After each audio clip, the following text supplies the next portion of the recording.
আসসালামু আলাইকুম। হযরত মুসা আলাইহিস সালামের মাতার মোবারক নাম ছিল এউ খান। অবলা এই নারীর আল্লাহ প্রেম ও আত্মবিশ্বাস ছিল প্রবল।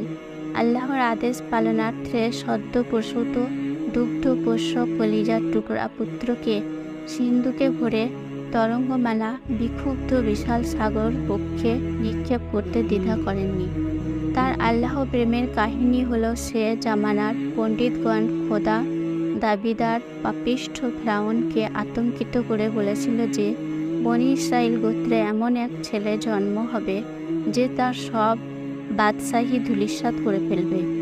এই ভবিষ্যৎবাণীতে ফিরআউন ভীষণভাবে ভয় পেয়েছিল, তাই সব রাজকীয় লোকেদের নির্দেশ দিল বনী ইসরাইল জাতির ছেলে সন্তান জন্মাইলে সঙ্গে সঙ্গে তাকে যেন হত্যা করে ফেলা হয়। হুকুম পালনার্থে বনী ইসরাইলের হাজার হাজার নিষ্পাপ ছেলে সন্তানকে হত্যা করা হলো। দিনের পর দিন, বছরের পর বছর ধরে চলতে লাগলো নির্মম হত্যাকাণ্ড। কোনো পুত্র সন্তানকে এই নিষ্ঠুরতা থেকে রক্ষা করা সম্ভব ছিল না। ঠিক এই ভয়াবহ মুহূর্তেই হযরত মুসা আলাইহিস সালাম ইসরাইল বংশে জন্মগ্রহণ করেন। হযরত মুসা আলাইহিস সালামের মাতার নিকট আল্লাহ তাআলার পক্ষ হতে ইরশাদ হলো, তুমি নিশ্চিন্তে ছেলেকে স্তন পান করাতে থাকো।